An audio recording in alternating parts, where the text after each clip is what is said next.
everybody, it's Romania Black, and we are on Kuroko's Basketball, episode 35, 36, and 37, or season 2, episodes 10, 11, and 12. We are flying through this season. I can't believe that we're nearly halfway through already. What is this? I'm getting a little sad because I don't want Kuroko's Basketball to end this soon, but of course, we still have, well more than half of season 2. We still have the songs of season 2, the audio dramas, the bloopers and specials. We still have season 3. We still have a movie to get through. We have lots of Kuroko's Basketball left to go. So I'm not sad, but man, after watching Ace of the Diamond for like a year and a half, the fact that we're going to get through Kuroko's rather a lot quicker than that is really, really sad. But because I'm loving it so far, because this season has been amazing in terms of its pacing. It's just been go, go, go. We're not stopping. Once we've started, it's just all a big spiral, and we're only in like the first like major match post Shutoku. So, man, I do have a lot of comments though. I have a lot of comments to bring up. One thing that has been brought to my attention to the Discord is that, and I'm sure by now YouTube has commented, so I may have to put like a disclaimer on the YouTube video for last set, but I've been told that the end card that I thought was for episode 9 was not for episode 9, and I'm kind of... I'm sure that after I ranted and was like, oh, see, Hanamiya doesn't get his own end card. Yeah, I'm sure that did not age well in hindsight. But I do have the end card for episode 9, which I'm going to show you all. There was a little bit of a kerfuffle in the Discord where people were like, we're not sure if you should look at the episode 36 end card. We're not sure. It could be a spoiler for the next set of episodes. It could not. Here's what I'm going to do. Just to be safe, just to play it safe and be cool, I am going to look at the episode 9 end card and show you all at the end of this set, the one that it was meant for. And then I'm going to look at episode 35, which is episode 10, and episode 12. So I'm going to look at those 3 end cards. I'm going to save the episode 36 one just for the next set, just for my own caution, right? I know some people in the Discord were like, oh, it's not really a spoiler, it's characters you've seen, but I guess the situation or context could be spoilery. My thing is, now that I know it's spoilery, I know how my brain will work, and I'm like, I don't want to go into overtime thinking about that sort of thing. So next set of episode, we'll just have 4 end cards. We'll do the one for episode 11, and then the ones for 13, 14, 15. So we'll just have an extra end card next set, and we'll just go with that. Seems like it would work, right? Seems like it should be fine.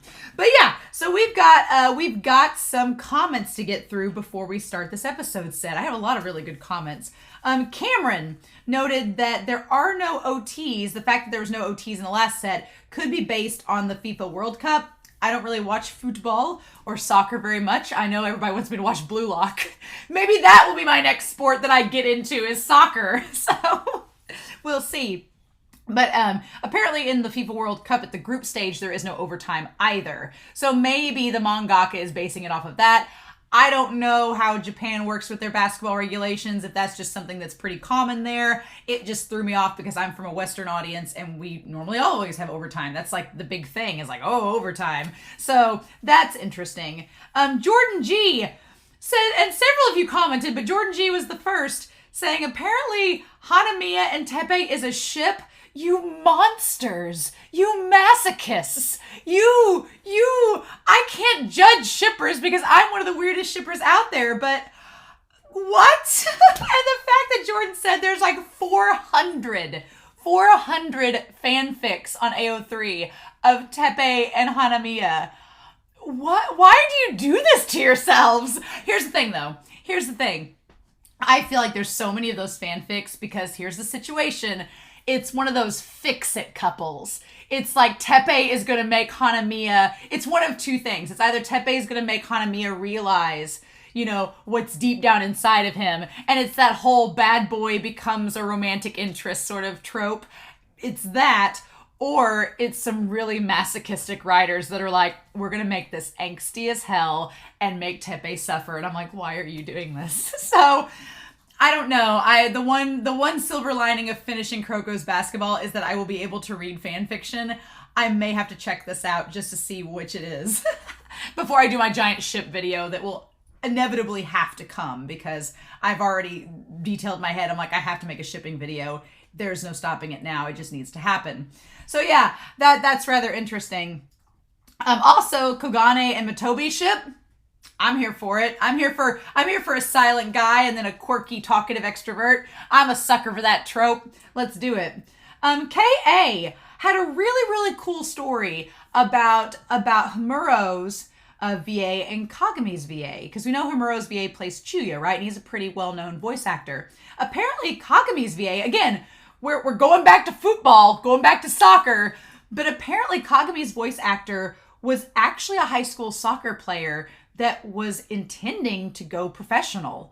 And he had an injury in high school that kept him from playing after high school was over. And his father was a sports announcer. And so Kagami's voice actor decided that he would go to school to be an announcer like his dad. And I was like, okay, that's really cool. And apparently he kind of, while in college, got interested in anime and voice acting. And so he went to an event kind of talking about it. And then he went outside the building to smoke and met Chuya and Hamuro's voice actor. And he gave him like a piece of advice about voice acting. And that stuck with Kagami's voice actor. And he kept with it and became this famous voice actor. And then they met years later, and Hamuro's voice actor's like, I don't really remember you. I was just like a random occurrence, like a random happenstance. But that's like stars aligning, planets in motion, like fate. Like, what are the odds that his voice actor would meet that voice actor, get that piece of advice, and then years later be characters that are brothers on a show together? That just doesn't happen. Like, I've got goosebumps thinking about it. I was like, oh my gosh, that's so amazing. But just like things happening for a reason. Crazy stuff, right? But yeah, so maybe I do need to watch Blue Lock. Because apparently it can change lives. I don't know. But yeah, that's absolutely amazing. I love that. So thank you, Kay, for that story. That was just like so incredible. I tried to find a video of them maybe talking about it in an interview or something like that, because I love watching videos about actors talking about meeting in certain happenstances like that, but I couldn't find anything. So if any of you in the comments know a clip of that or want to share it, please do. I would love to watch that. But Parna Chaudhary said that the uncrowned kings, they aren't technically second years. They're just what would have been the Generation of Miracles if the Generation of Miracles hadn't existed.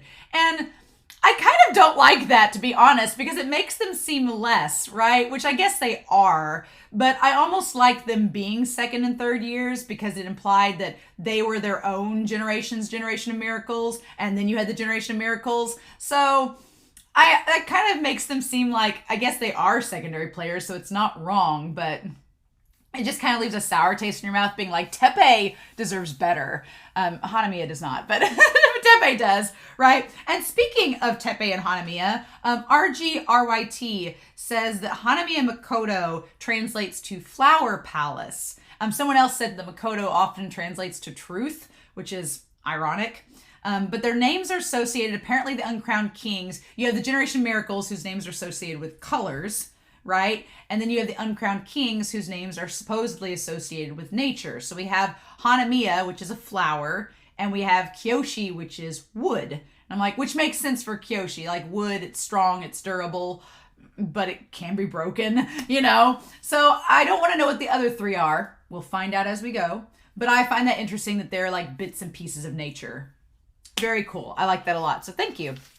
And then Mugen noted that there is a Hanamiya light novel that exists that explains some of his backstory, but apparently there's no English translation. And I was getting all excited, being like, okay, he's a trash king, but I like trash kings to an extent. I want to know more about them, even though Hanamiya, I want him to lose. Here's the thing. Everybody's like, oh, you don't like Hanamiya. He's one of those like love to loathe characters. I want him to lose bitterly in this game, but then I want him to like, you know, see the error of his ways and maybe become a better person. So I would love to read a light novel about him, but apparently no one likes him enough to translate it into English. So if somebody ever gets on that, I'd be down to read it. Just saying. Oh my God, CR. We talked in the last set of episodes and the one before it about the end cards where it is Midorima with the red shirt that Kuroko has him like trying on when they're shopping together in a very bro way. And then we have Takao later on wearing that same shirt. And we theorized a lot about that in the last episode set. The theory, y'all, deepens. Because CR noted that the phrase on Takao's shirt in that end card says glasses guy. It's a boyfriend shirt, y'all. It's canon. It is canon. Takao took Midorima's shirt. We're not friends at all. Bullshit. Liar. I'm going to call you a liar. You sit on a throne of lies. So yeah, that was absolutely amazing. It's Midorima's shirt. He's borrowing it. Just canon, case closed. Not a cold case. Put it on lockdown. We got him. So there you go. That made me really happy. So thank you, CR.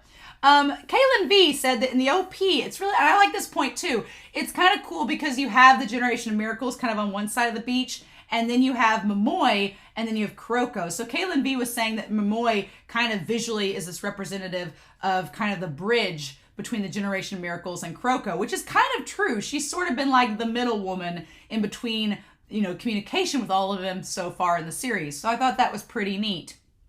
And Alexander Q talked about how Kisei and Midorima, they managed to find the power of teamwork and realize that Kuroko's way was maybe the correct one.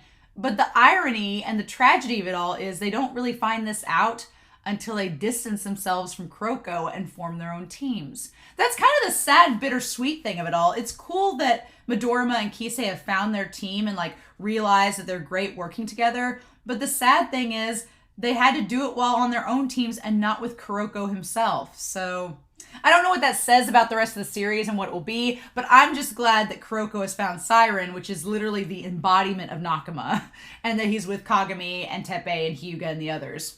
Very glad for that.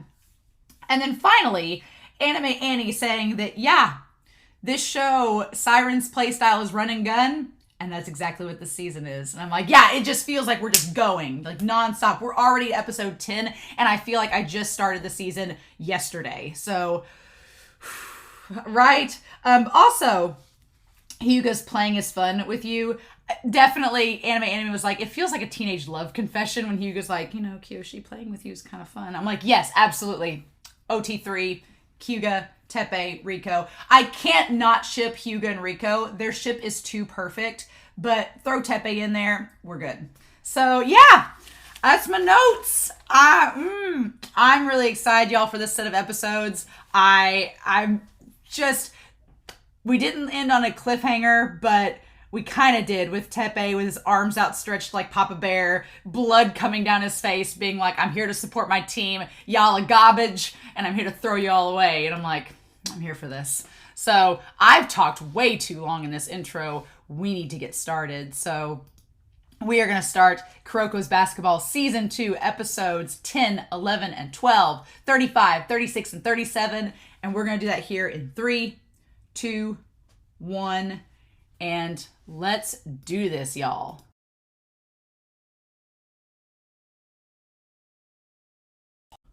Oh my God, what were these episodes? Oh my God, this season, it gets better and better. What more could I ask for? Oh my God, these sets of episodes. I want to go back and rewatch them now, but we're going to talk it out first, right? Oh, holy cow. I feel like there was so much thrown at us, but yet it was still such a fast-paced action set that I took a whole page of notes for the first 2 episodes and crammed it all in. I don't feel like I took as many notes as last time because, again, it was a lot of setup and stuff, but Hanamiya, what a trash king. Yeah, but here's the thing. Here's the thing about Hanamiya's character. He's a lot of fun. He's a love to loathe character. You can either go one of 2 ways with a character like him. You can either make him a character that's just, he is the worst, but he's so damn charismatic about it that you kind of you want to see him on screen and it's fun, right?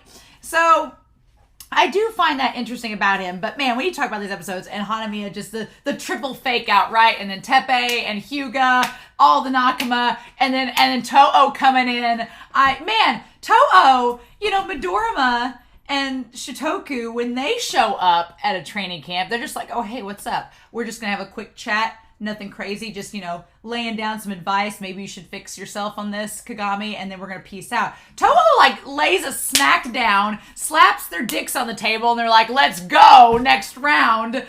Just upping the ante as much as we can, right? And I think it helps because you not only, with Toho's team, I feel like we have more players we're invested in on them than Shitoku. Like I love Takao Midorima to pieces, and the captain of Shitoku's team is really cool. I like him too. But with Toho's team, you have Imayoshi, you have Momoi, you have Aomine, you have Sakurai, you have Wakamatsu. They're kind of like, of all the rival teams, they have the most with players we've spent the most time with. Like, yeah, you've got Kasamatsu and Kisei, but they're really the only ones on Kaido's team. Like, we know Pineapple Guy, but we don't really know them. And then with Shitoku, we know Midorima and Takao, but we don't really know the other team members. With Aomine's team, we kind of know them all, right? Which is the most curious because they're like the individualist team. So before we get into this discussion, I'm going to say that I am probably going to theorize some things that those of you that have seen the show or read the manga are going to be like, Romania, you're right or you're wrong or you're close, but this, all I ask is that I have loved not being spoiled up until this point. I have actually loved it. So please don't confirm or deconfirm what I'm about to theorize about. Let it play out. When we get to that moment in the anime, whether I was right, whether I was wrong, then y'all can comment and be like, see, Romania, it was actually this, it wasn't that. I just don't want any hints or clues or spoilers or anything like that, because I'm going to put some theories out there that I know people that have watched the show are going to be like, about, just humor me in my ignorance, right? Just do that. My theory is at this point, obviously we're facing Toho in the next set, which is because we just got done facing, Kurosaki, which was a great enough game in itself. That game was great. So it seems like it's like, how do we top these games? How do we keep on going to make them more and more intriguing? And somehow Kuroko's basketball finds a way to do it. I will say this, having watched Slam Dunk, Slam Dunk is a classic, but I feel like Kuroko took everything about Slam Dunk that maybe was missing or that wasn't done as well and just kind of perfected it because it's so damn good. But I think, obviously, this is the crazy part. We're going to beat Toho. I feel like Seirin's going to beat them. How? I don't know. Because, let's be real. Yosen's the final battle, right? Yosen is the final battle of the season. They've got to beat Yosen. That is the big... Now, whether they beat Yosen or not, I don't know. I really don't. I feel like I'm kind of like 40-60 on Yosen, being like, there's 40%, there's 40 or 60%, I can't decide which, that's like, oh no, they can beat Yosen because they're going to go on to nationals. There's a part of me that's like, yeah, they're going to win because this is the season and we still got season 3 to go, but then there's a part of me that's like, I don't know if they can beat Yosen, and I don't know if they will, and will this be the end of us playing with Teppei? I don't know. I really don't, because how are we going to do this, right? So, judging by, we didn't get to see the bracket. All we saw in the bracket was that it was going to be Toho versus Seirin right off the bat. I think Seirin's going to beat them. I don't know how, but I think they're going to beat them. But I'm not sure how that's going to happen. But then it comes down to like Kisei. I think maybe Kisei will face Midorima's team, Shitoku. I think Shitoku's going to beat them because poor Kisei. I just think that's going to happen, that Midorima's team's going to win. But then I wonder if Midorima's team's going to face Yosen and lose, or if they're going to be off facing another team and then Seirin's going to face Yosen. I don't know. What about Akashi's team? I don't know. So I do think that it's setting up for Seirin to beat Aomine's team. How we're going to do that, though, obviously they're training to do all this with Riko's dad. That's going to be the fun part, is seeing them actually be able to defeat Aomine's team, because it seemed abysmal last season. So what do we do? I'm so intrigued. But yeah, we need to talk about this set of episodes. So, oh my God, just can gush all day. So when we end the second quarter, it was 45-40. So not a lot of points scored in the second quarter because we were like already in the 30s by the end of the first, right? And it's cool that it's a reveal that it's all a setup for Hanamiya, that the first half was just to set up Hanamiya, kind of like Momoi. Hanamiya is like Momoi, where he watches and seems to have a photographic memory, right? Because Imayoshi makes the comment that he could memorize games after they happen. So he's got a photographic memory, go figure. And he was memorizing their moves, so in the second half, he could come and work against them because he's a genius, right? It's so fascinating that he's a genius himself, but he hates other prodigies and geniuses as well. He's just so jealous and has like such a sore loser streak. He's one of those characters, if he wasn't so damn entertaining to watch, he'd be really annoying. And he is still annoying as a trash king, but there's just something about his character. I get why people like him. I get why he's popular. Everybody in the comments was like, he's broached the top 10 several times. I get it, because he's a character you just love to loathe. You want to see him lose and you want to see him fail, but the process of him getting to that point is going to be so entertaining that you just want to keep watching it, right? I'm sold. I'm sold. So yeah, I like that we get that about him. Aomine's trip to the bathroom.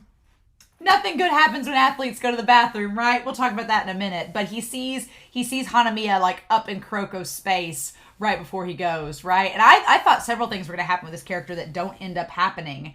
So Hanamiya is a sore loser, and Kuroko, he like shoves Kuroko out of the way real quick. And Kuroko, our sweet Buddhist man of Zen, is just like, do you enjoy winning like this? Like, you're kind of underhanded and a trash king. Do you like this? Why are you like this? Like, Kuroko wants to inflict the Care Bear stare on Hanamiya.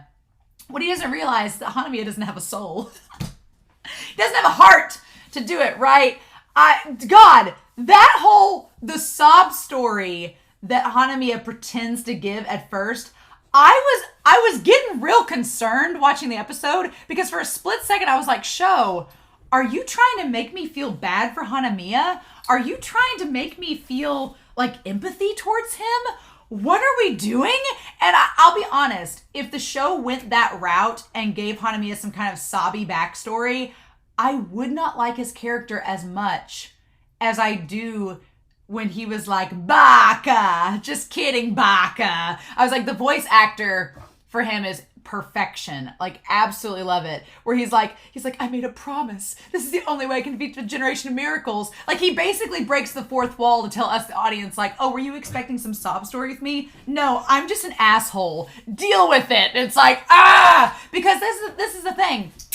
I feel that's why so many people like Aomine, because he is an asshole. He's a jerk. But and you could argue deep down, Aomine has a good heart. Deep down. We'll talk about that with episode 37. We'll get there. But deep down, he does have a good heart, but he's a jerk. And he's very self-aware and doesn't care what you think about him. I think that's the root of it. Aomine doesn't care what you think about him. And that makes him cool, right? He's not like self-conscious or anything like that. And I think that's why a lot of people like him, because he's just so confident. He has that swagger about him. Hanamiya doesn't have a swagger necessarily, but he's so confident in who he is. And he's just like, yeah, I'm an asshole. Deal with it.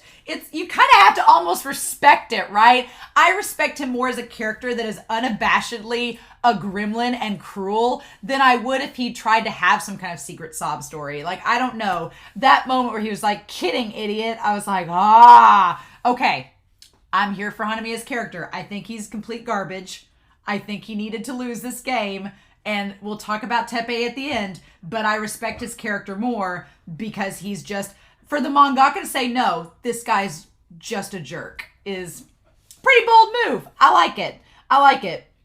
And that his goal is to grind down the hard work of other prodigies. He's just a sore loser. That's all it amounts to. He wants to watch them suffer in despair. And the moment he says he was happy about hurting Teppei and Kuroko like clenches the fist, I was like, he's pissed. And what I love about him and Kagami as a duo is Kagami emotes his anger. He emotes his emotion. He just like pours it out of him like a faucet. And Kuroko bottles it up, right? But he lets it seep out slowly. And I love that Kagami notices. He's like, oh shit, Kuroko's pissed. And his eyes are like flaring in the locker room. It's so, so good, right? So Aomine, he sees the guy, he sees the whole confrontation go down and goes to the bathroom. The guy with the bubble gum, we'll talk about him in a second, but him thinking he'd figured out Kuroko's drive, I was genuinely worried. I was like, oh crap, they figured out the drive. Now what are we going to do? But turns out it's not a thing. And then what an awkward bathroom conversation. Aomine, what I love about this series is that there's no dramatic like JoJo like standoff between them in the corridor of the bathroom. It's literally Hanamiya peeing in the urinal, and then Aomine comes in, they're like, sup, and he starts peeing and he's washing his hands. It's so real that it's great. And the crazy thing enough is, like, Aomine is surprisingly calm. Like, he got up in his teammate's face and pushed him against the locker for, like, talking shit about Kuroko. But here, he's like, I feel like he doesn't even think Hanamiya is worth his time. He does.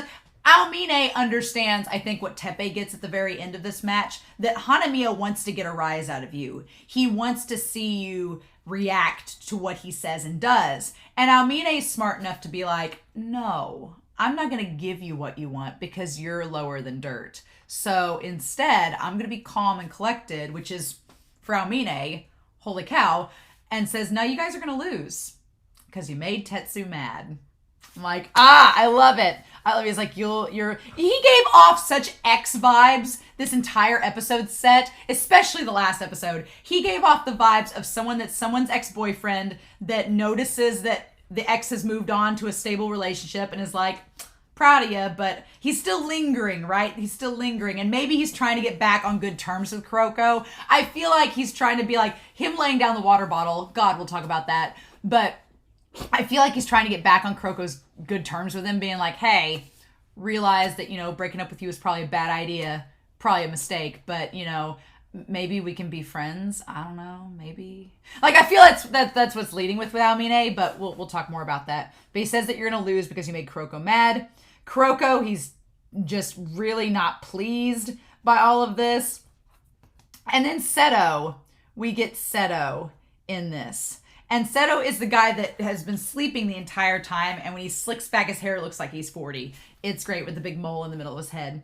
And we find out lots of things about Seto. We find out that he's kind of, at first when I was watching the episode, I thought he was like a poor man's Aomine with the whole sleeping thing. But no, he's kind of his own character. He's not really like Aomine or Imayoshi or anything else. He's his own character. But he has 160 IQ, and he believes and says that Hanamiya is stronger than him, right? So it's so fascinating. I love the fact that we get that Imayoshi went to school with Hanamiya and Seto. Y'all are going to think I'm crazy, but you know how I like shipping. Everybody's talking about Teppei and Hanamiya as a ship, and when there's that last dialogue with them, I see it. I don't like it. I'm like, no. But you know who I do see Hanamiya in a ship with?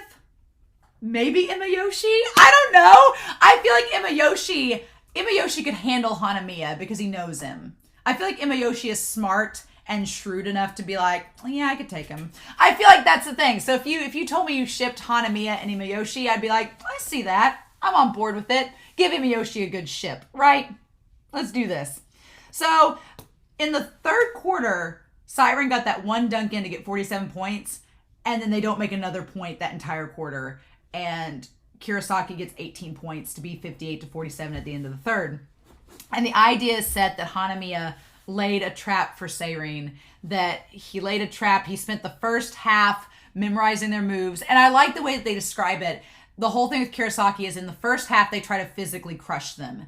They try to do the underhanded things like physically hurt them and injure them to the point where they can win. And if that doesn't work, then by the second quarter, they basically just use Hanamiya's insight to mentally wear them down. Because Izuki, my dude, seeing him mad was such a shock, because Izuki usually keeps it together, but even him getting mad because everything he does is being negated. Like, it's so frustrating to watch, right? And Hyuga, like they said in episode 37, Hyuga not making his shots was so frustrating in this because, yeah, like Riko's dad said, if he'd been making his shots the whole time, then we probably wouldn't have this issue. But here we are. So Kuroko, I loved his plan. Kuroko being like, just ignore me. It's fine. You just ignore me. Keep playing like you do. And I'll just come in whenever. And he just pops in unexpectedly to throw not only Hanamiya off, but also throw the ball to the others. And they have to be on their game expecting it. I do like that the one guy, the guy with the bubble, said that he knew Kuroko's drive, and then he thinks he figured it out, and he ends up not at all. That's not what it is. Honestly, his explanation made sense. The idea that Kuroko was waiting for somebody to blink and then moves out of their periphery, that logically makes sense. It totally fits, but apparently that's not it. Or if it is it, Kuroko didn't even notice. So the guy with the bubble may have inadvertently made Kuroko's drive even better, because if Kuroko takes that into account and is like, oh, I didn't even think about that. When people blink, I could move. Oh, sure, I'll try that next time. Might have made the drive even stronger and not even realized it. But man, it was really hard watching Seto hurt Teppei, like just elbowing him. That last round of elbows, I was like, come on, refs. This is just ridiculous. And Riko just can't take any more. And I don't blame her. At that point, I was like, you got to take him out. And the whole team at this point is on board. They're like, we don't want to see you suffer anymore. The idea that a irreversible injury could come from a high school basketball game, let's go, right? And Teppei looked like the sweetest teddy bear. He was just like, oh no, I don't want to go. And Kuroko saying, now Kuroko said he doesn't have any older siblings. So maybe he has younger ones. I don't want to know. We'll find out. We joked in the Discord, though. We were like, what if Kuroko's parents have just as little presence as he does? Like, I joked in the Discord. I was like, there's the doctor, and he's like, Mrs. Kuroko, I don't know how to tell you this, but we thought that you were pregnant, but we can't see the baby anywhere. We don't know what's happened. And she's like holding him. She's like, you guys delivered him 5 minutes ago. I just imagine Kuroko's parents have zero presence like he does. They've been going to all the games the whole time and no one's noticed them. They've been there from the start and no one's seen them. I just imagine Kuroko's parents have zero presence. I want it to be either one of two ways. I want his parents to have zero presence like him. They're a family of ninjas. You can't see them. Or his parents are the most conspicuous, noticeable people in the world. And Kuroko's like, I don't know, it just worked out this way. Like, that's what I want so badly. I want to see his parents make this happen show. But yeah, Kuroko saying, like, you're like a big brother to me. And Teppei is. He's like everybody's big brother, right? It's so sweet. And then Hyuga, that height difference. I mean, if you're shipping Hyuga and Teppei, sure. That height difference is great. But yeah, he's just like, Hyuga's like, look, trust us. We're not going to let you down. We got this. We're going to make you proud and we're going to win this game for you. And speaking of trust, I'm sorry, but when Kagami caught that pass, like it was a hard pass and the team Toho was like, how did they manage to do that? And Aomine is like, well, speaking from experience, in order to catch Kuroko's passes, you've got to have trust in him. And Momoe looking right at Aomine. I see, it's like the seeds have been planted. Aomine watching that game, the seeds have been planted. He wants to play Kuroko in them, but I'm like, here's my prediction, and I'm going to just go ahead and say it now, get it out there. My prediction is, and we can go back on this thought whenever the game of Toho is over. I think, because we've established that Midorima and Kisei have come over to the Kuroko side, right? They've come over to the dark side of Kuroko, the side of the shadows. We'll talk about Akashi later. But they've realized that teamwork makes the dream work. My prediction is that Aomine, by the end of the Toho game, is gonna make a move and pass the ball to Sakurai or Imayoshi. I'm gonna say it's gonna happen. And that's when it's gonna click. And he's going to realize that he can work with this team. And he's going to realize Kuroko was right. I'm predicting it. I'm waiting for it. I don't know if it's going to happen, but I'm setting myself up. I'm psyched about it. I feel like it's going to happen. But I don't know. I don't know, y'all. But I just feel like it's coming down the pipeway. But again, Aomine sounds like an X where he's like, Kagami can catch Kuroko's passes. I feel like this episode was Aomine acknowledging that he doesn't want to admit it, but he's acknowledging that Kagami is maybe worthy of being of being Kuroko's partner. I feel like he's getting there, right? I also think by the end of Toho's game, he's going to acknowledge Kagami. And I'm waiting for it because episode 37 sets so much stuff up. We're going to talk about it, but I feel like it's coming down the pipe way. And Momoy looking at him like Aomine felt like he wanted to play with Kuroko in this game. He wanted to play with him, but it's like, it's one of those too little too late sort of scenarios. And so Matobe goes in to take Teppei's place, and we get episode 36. So it's 54-60 at the start of the fourth quarter. Hyuga's still off. Still not making his shots. Wakamatsu working that turtleneck. I was proud of Wakamatsu. There are very few men in real life that can pull off a turtleneck well. Wakamatsu joins the club alongside Light Yagami, and there's another one. Like Light Yagami and another character can pull off turtlenecks really well. And I'm like, you've joined the club, Wakamatsu. Good on ya. But yeah, so I like Sakurai's commenting on the 3-point shots because he's a 3-point shooter himself. And I like that Sakurai says, unless you're Midorima, it's really hard to just be on your game with threes sometimes. But once you get on your game with threes, then you kind of, it's like it starts a chain reaction and you just keep going, right? You just get the adrenaline pumping, right? I like that Sakurai is the commentator on this. And then Teppei, man among men, apologizing to Riko, telling her he was sorry. And Riko being like, nah, it's fine. It's cool. I get why you did what you did. And then Hanamiya challenging Hyuga, and Hyuga realizing during that exchange that he's like, he wants to stick up for Teppei. And Hyuga's like, man, he's like, I've said I've hated Teppei this whole time. Do I really anymore? And he's like, this may be the last time we play with Teppei. And this whole time I've never high-fived him. We've always competed against one another, but I've never gave him his just due as a teammate. And that inspires Hyuga to be like, no, we're going to win and keep going so I can have those moments with Teppei. And I'm like, yes, please. And the light shining down, his attitude changing, and he nails that 3. And I love that Sakurai's like, no, it's perfect. Because Wakamatsu's like, oh, is it going to miss again? He's like, no, this is the perfect shot. And then it's just like a chain reaction. It's wonderful. And then everything like getting crazy, Hanamiya getting the ball stolen by Kuroko. The moment that Imayoshi's eyes open up, you know that things are going down. I'm like, yes, please. It's great. And then Kuroko, I love Imayoshi saying that of the spider web that Hanamiya and Seto created, Kuroko cut the threads and Hyuga's 3 broke them all free. Like, just wonderful. And then Teppei cutting back to him and Riko and him saying, I got a feeling that we'll be good this year. It's like, psh, psh, psh, psh. So yeah, so Hanamiya taking the swing at Kuroko with the ball when he like went down to hit Kuroko, like, and everybody, even Kagami being like, nope. Everybody being like, is Kuroko about to get hit? And then Kuroko dodging it. I think that does say something for Kuroko that he could dodge the hit, 1. But then 2, that the refs didn't call. I was waiting for the refs. I thought the refs were going to call Hanamiya in that moment, and it was going to be like payback. Like, it was going to be the moments the refs noticed him. But then again, the refs barely noticed Kuroko. So it's a wonder Kuroko doesn't foul everybody, because would the refs even notice? Would they notice if Kuroko fouled?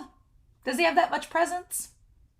I don't know. I feel like Kuroko would never foul someone because that's not his nature. But could that be something that happens later on in the series? I don't know. I never thought about that. But maybe since he's not noticed, could he get away with it?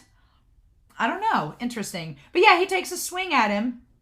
And then he does another fake out where he gets all frustrated. Like, first he fakes out the idea of like being sincere. Then he fakes out the idea of him being angry. And it's like, why are you an actor? Who are you, Hanamiya? What is this? And then he does the teardrop toss. I like that he switched his wrist. It seemed like a Teppei move when he switched it, but it was like just the teardrop, right? You twist it on and it looks like a teardrop, like a teardrop coming down.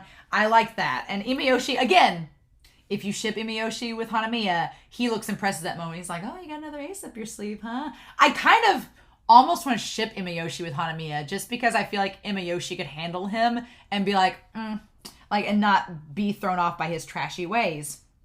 And Hanamiya is saying, fine, I wanted to crush you, but if I can't do it, then we're just going to win and you're going to lose anyway. And it's still going to be satisfying. But Kuroko having that moment, though, where he finally gets loud and says no. He's like, I chose to fight the Generation of Miracles because they were wrong. And it cuts to Aomine and Kisei. He's like, but I would never do something underhanded like you, and they wouldn't either. So he's like, don't think that you're going to crush our dreams. And Kuroko's VA screaming. It's why at the end, whenever they're celebrating, he's like, he like can't do it. I'm waiting for Kuroko to have a victory scream.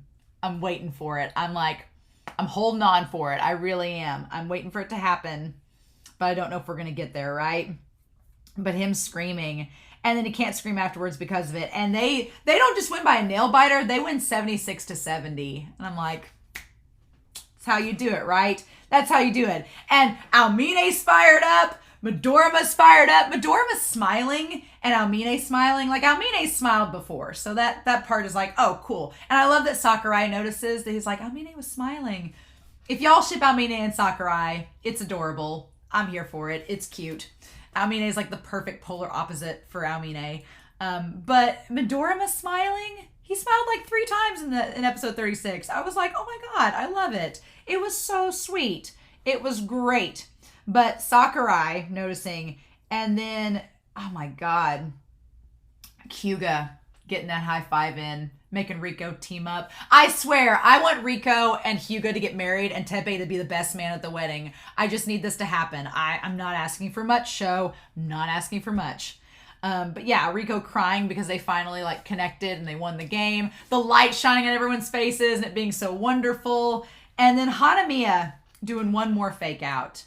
To like saying that he's like, I promise to crush you and you'll pay for this and blah, blah, blah. And you know what? The best comeback that could have happened in that moment was what Teppei did.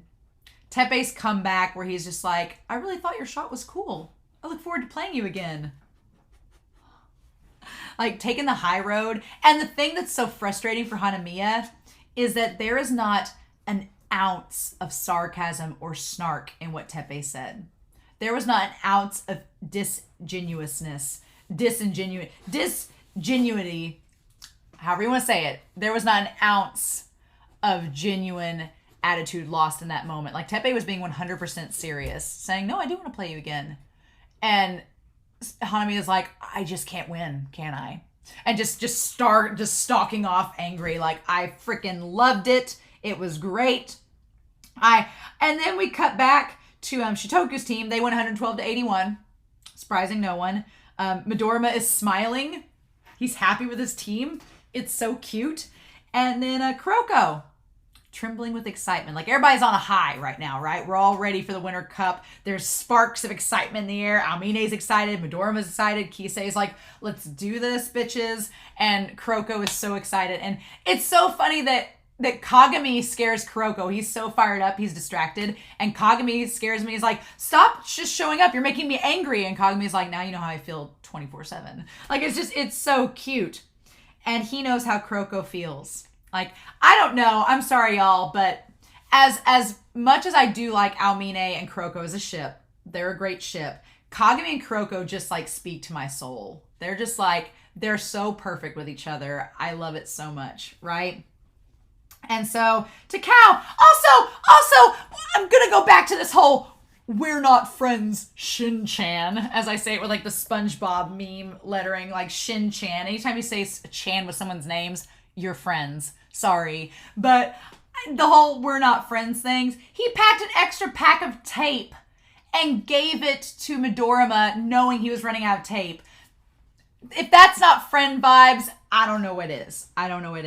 But yeah, when he runs out. And then Murasaki Bara and Himuro, they already look like they're dating. They have the matching purple shirts and everything, walking in sync. They already look like they're dating. But here's the thing.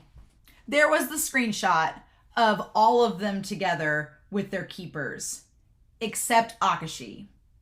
Now, my theories about Akashi, I have several coming from this episode, and we're just going to file them away from right now. I don't want to know if I'm right or wrong. I don't want to talk about Akashi in the comments. I want to just leave it out for now, but if I don't say it in this discussion, it's going to bother me. So, in the shot of all of them together, you had Murasaki Bara with Himuro, his keeper. You had Midorima with Takao, his keeper. You had Kisei with Kasamatsu, his keeper. The probably the most frustrating one is Aomine, because there's Momoi with him, and she seems like she'd be his keeper, but then she's trying to get to him, but Imayoshi is like in between her and Aomine. I feel like Momoi wants to be his keeper and be with him so badly, like the others, but it's almost like Aomine is always like out of arm's length for her. And so I wonder if at the end of the Toho game, Aomine is going to acknowledge Momoi. I don't know. He avoids her and ignores her for the most part, right? But I feel like I want Aomine to acknowledge that Momoi has always been there for him, and I'm waiting for that to happen, but I don't know if we're going to get that or not. But then you have Akashi. Every time we've seen Akashi, pretty much without the Generation of Miracles, he has been by himself. He has no keeper.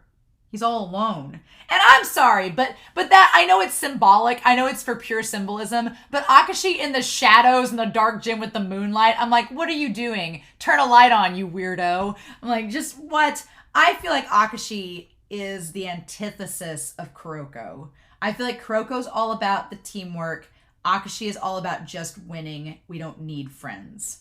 And Akashi's like, I don't have any friends and I turned out fine. You know, like that meme. So I feel like by the time we get to Akashi's team, my theory is that everyone in the Generation of Miracles, with the exception of Akashi, is going to have received the Nakama Care Bear stare and will have transitioned to a team member that wants to work with their team. And then we're going to get to Akashi, who's like, that's garbage, no, and do his own thing. That's just where I'm at with his character right now. We'll see if that happens, but spoiler tag if y'all want to talk about it, but I don't want to know anything else about Akashi yet. We're going to get there, right? And so then, then we have episode 37. I love that we get all of them together. Teppei looks so sweet in that moment. Midorima's smiling, and Imayoshi is getting excited about the prospect of being in the Winter Cup, right? And everything is starting.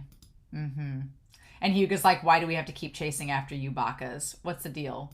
So I'm really glad we get this episode. I'm glad that this is how we finish off the set. Not on a cliffhanger, just on this was a nice ending point where we have the Hot Springs episode. Every sports anime deserves a Hot Spring episode. Every anime in general deserves one. But there's so much like character development in these kind of episodes, and that's why I love them. So we need to break it down, right? Where we have, okay, let's just be clear. Hyuga, all the naked fan service. Like, we see Kogani's butt and everything. All the fan service with Hyuga. If you notice, I love that Kagami is the one character that in a hot tub there's always that one guy, that one person in the hot tub that has to swim around in it like it's nothing, right? And in the hot springs, Kagami is that person. Make note, we have all of our Seirin team players, and then off to the side is Kagami and Kuroko together by themselves. Let the couple be, right? But man, Teppei is our Adonis looking man. He's a fine specimen. And Hyuga's not ashamed to be naked throughout most of this episode. I freaking love that Kagami is wearing swim trunks. I love it. Kagami's like, you only get my back for fan service. I love it. I love that Kagami has like his American approach where he's like, I'm not sure if I want to be nude. My headcanon, of course, that only one male character in this scenario is going to see Kagami nude, and he himself is covered up in cotton candy style bubbles right now. I just love he has a little hat. It's so cute. And he's washing number 2. It's great. It's really super cute. I love number 2 getting a bath, and Kuroko's like covered in suds. It's sweet. Teppei looking just absolutely amazing. It's wonderful. And then, of course, with his eagle eye. I love his eagle eye, that's the tip-off that Izuki noticed there were some girls in the hot spring, right? Now, Kuroko, if you weren't crouched down in the hot spring so much, you probably wouldn't be about to pass out, but whatever. So I like that Kagami is like, come here and help me peek. And Kagami's he's like, okay, dude, sure, I'll help you out. Why not? And so he helps Kagami try to scale the wall, and Izuki's like, what are you doing? And he's like, isn't it obvious? We're going to peek at girls. And then I love that Hyuga instantly goes with him. He's like, yes, and Mitobe's going to help me, right? Teppei, being a man among men, is like, we probably shouldn't do that. Riko's going to be very upset if we do that. And Hyuga, You should know your girlfriend was going to be mad at you. You should know. Poor Kuroko, he passes out. And then I love that Teppei is instantly like, oh, Kuroko's passing out. Kagami, why don't you go take care of him? The whole team knows. They know. It's like no secret. They're onto it, right? And then Kagami goes to take Kuroko away. They notice the peephole in the doorway. Give it to Tsuchida. Tsuchida, he gets a gold star in this episode because he has a girlfriend and realizes that he shouldn't be peeking. Good on ya. I love that Tsuchida is like the one nobody really remembers or focuses on, and he's the only one with a girlfriend. It's great. But yeah, Riko showing up. I like her white shirt and shorts, by the way.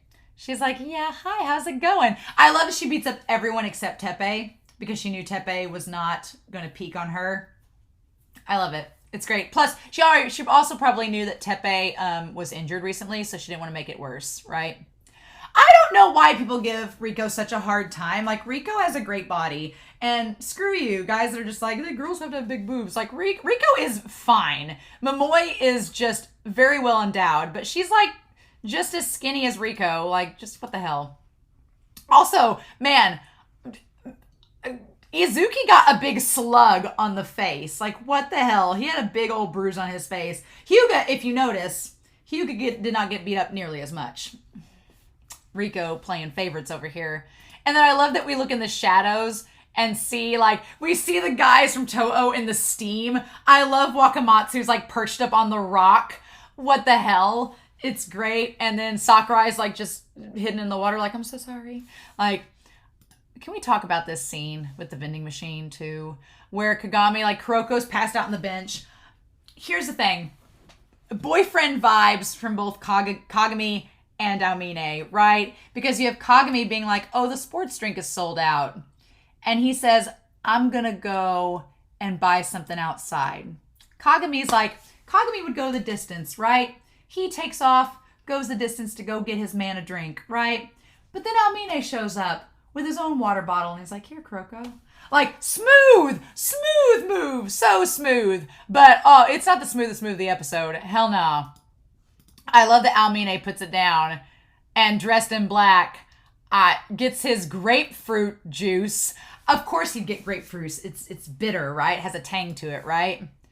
And that's when he sees Kuroko. He's like, oh, it's been a while. Tetsu, shut up! Why does Aomine seem so soft this episode set? I loved how bored he looked during the game. It was hilarious, but he seems so soft here, right? And then Kuroko's like, okay. So Momoi, we find out what she told Riko. It was the fact that they're going to face Toho first, right? She gave them the heads up. Now, the thing about Momoi saying, oh, my shoulders have been so stiff lately, you must not worry about that. Unless you're a woman, you probably wouldn't know that usually women with bigger breasts have back problems because, obviously, gravity. So she's like, oh, Riko, you're not going to have back problems nearly as much. And it's like, Riko's like, I can't stand you. Which is such a shame because I'm like, these two women, if they worked together, they'd be unstoppable. But I feel like the mangaka's like, nah, it's too much having them together, right? And that's when she's just like, I love that Momoi's just sitting there and Riko does like the chart graph and there's like the watermelon bombs and everything. Like, Riko confirmed bisexual, maybe. I love she has the four like thumbs up thing. She's like, she's huge. I'm all for it. She's our bisexual queen. Let's do it. And then, of course, these baka boys, as any teenage guys in a sauna would do, they have a contest to see who can stay in the sauna the longest. I like that Wakamatsu, not Sakurai, loses first and caves.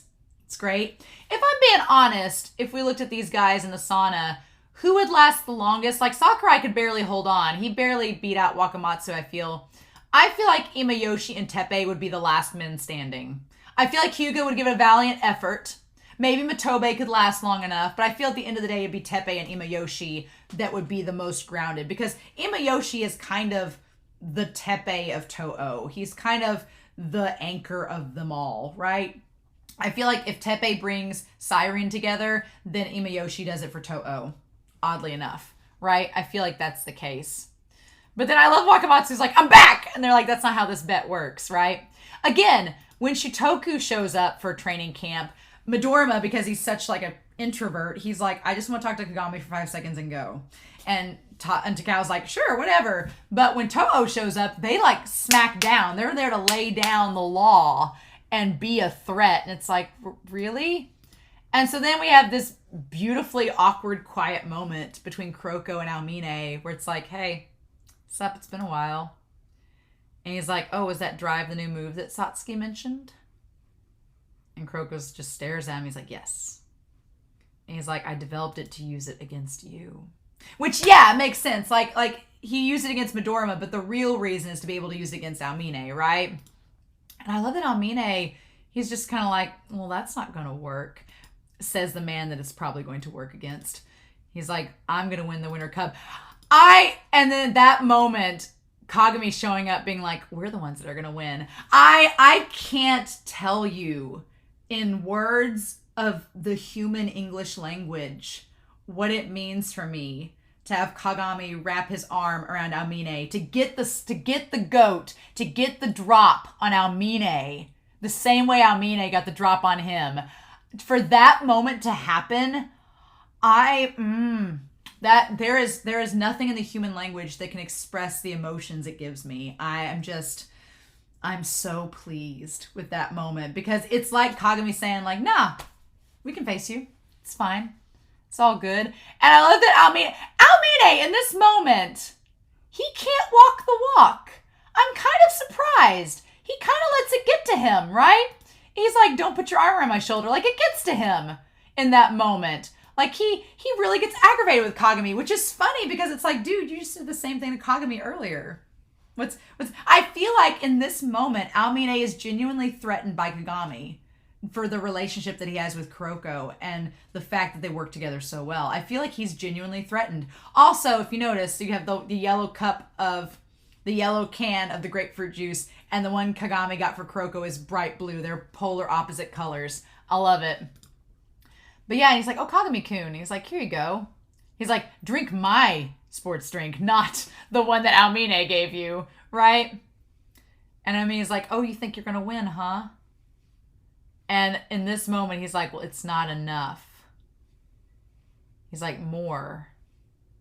It seems you really did open the door. He's like, but you're just standing at the entrance. So he tries to tell Kagami, he's like, yeah, you're here, but you're not a threat yet. You're not even worth my time. He like tries to throw Kagami off. And I love that Kagami is like, what's going on?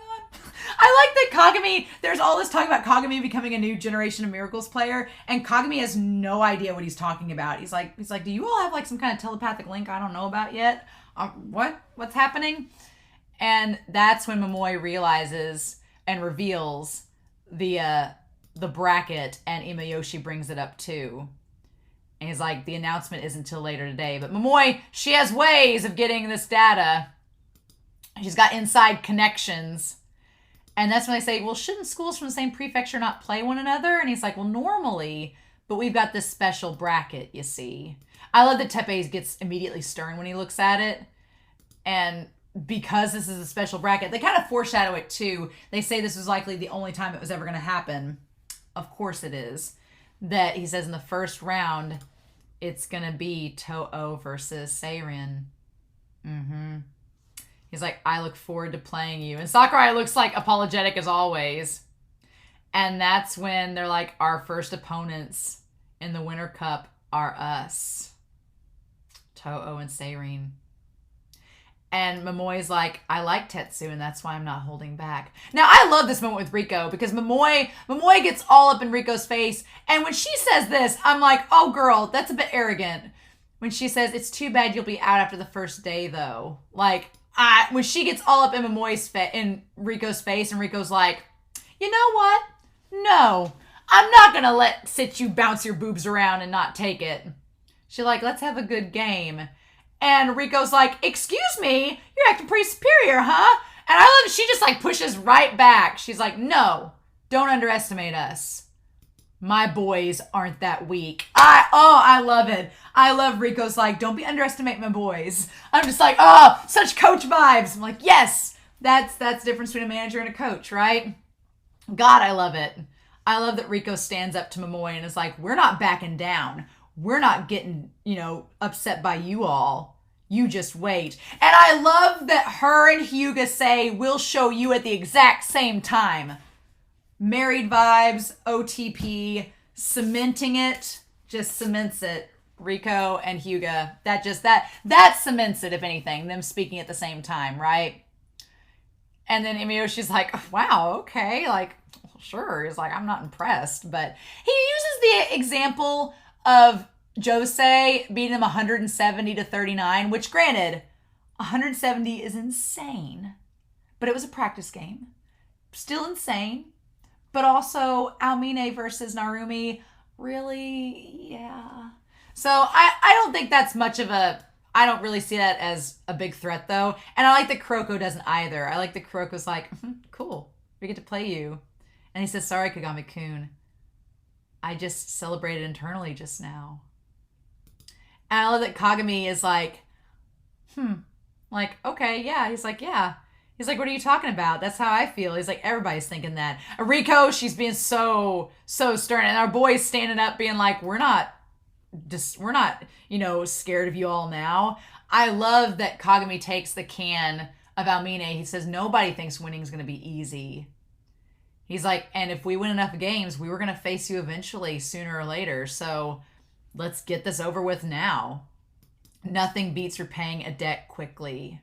And he crushes the can. And Aomine's like, all right, fine.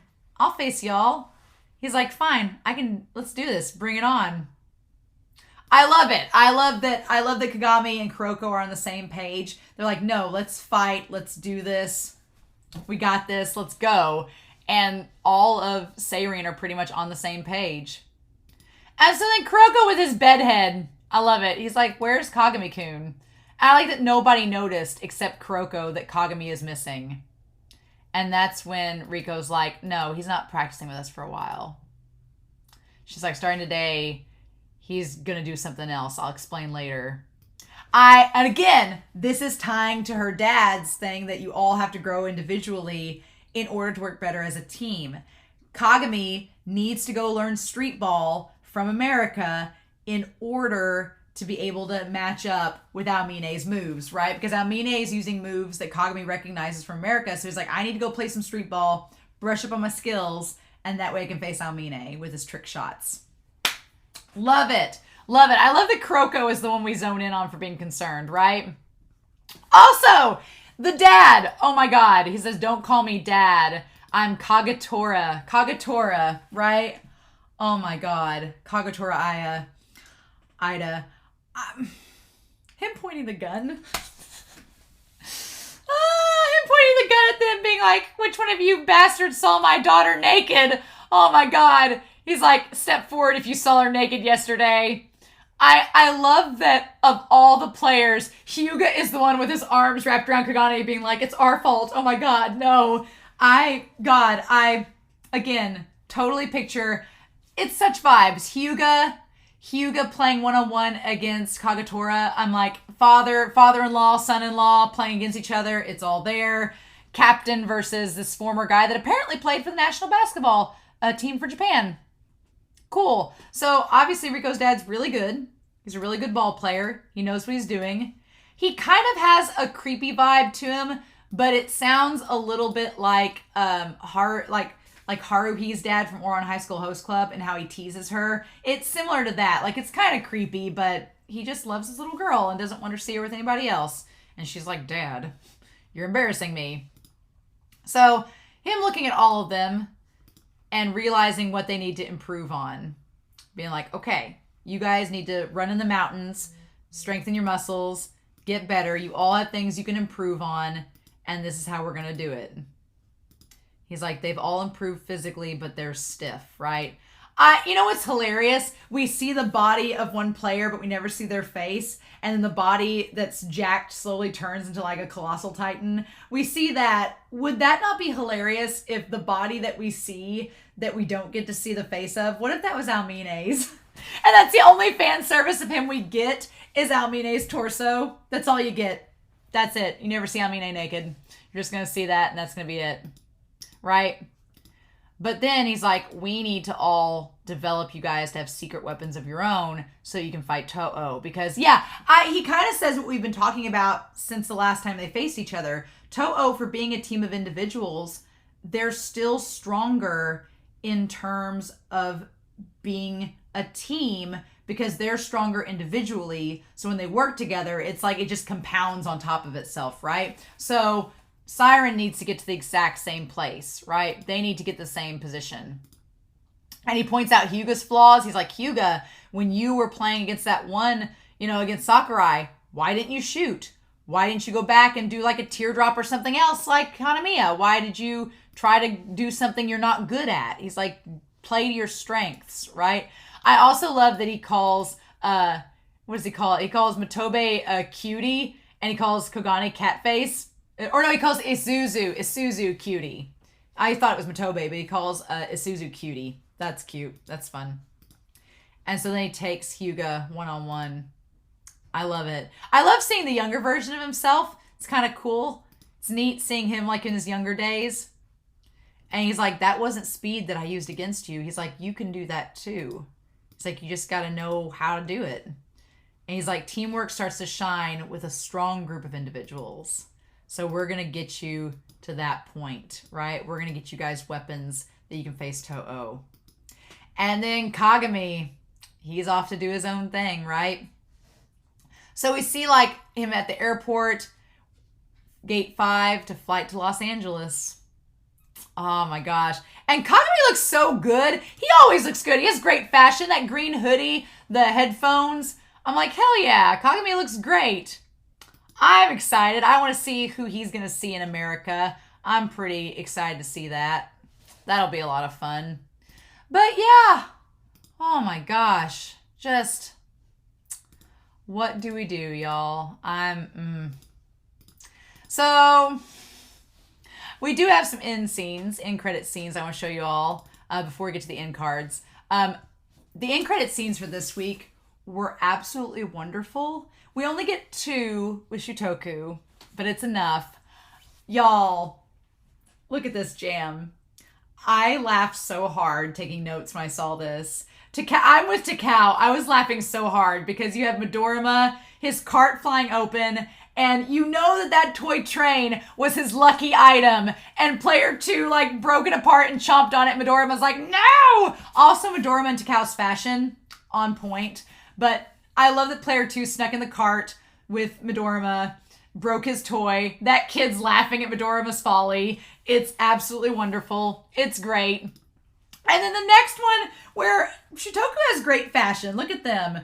But it's the whole idea that that Midorima like threw number 2 in the air and the pineapple guy caught him. And I love that in number 2's eyes, they're all evil. Like you can see Takao in the background, like laughing his ass off. And then these guys are just evilly laughing. Poor number 2, Midorima just being like, nope, I'm gonna shoot him. Absolutely amazing. And Midorima's looking at him like, did you learn your lesson? Leave my lucky items alone and don't pee in the cart. I love that. I love that so much. And then it's a good thing that number 2 gets a little bit of a reward after dealing with that horrible experience with Shutoku, in that he runs into Murasaki Bara and runs into Himuro. And Murasaki Bara, you probably should not offer sweets to number 2. That may make him sick, so please don't do that. But also look at their fashion. Murasaki Bara with like the canvas green army coat and the red pants and the like white cream like V-neck. What? And then you have Himuro with a leather jacket and his shirt has like a number 7 underneath it. What the hell? And I like that their bag they've been shopping at has like a banana with a bow tie. I love it, right? It's wonderful. The end cards are great. But then, okay, speaking of end cards, those are end credits. We do get some end cards. I'm not looking at episode 36s yet. I'm going to save that for the next set. I'm going to save it. But this was supposed to be the end card for episode 9, which is episode 34. Was supposed to be. If you'll notice, Teppei has a very similar jacket to what Himuro does from the previous end credit scene.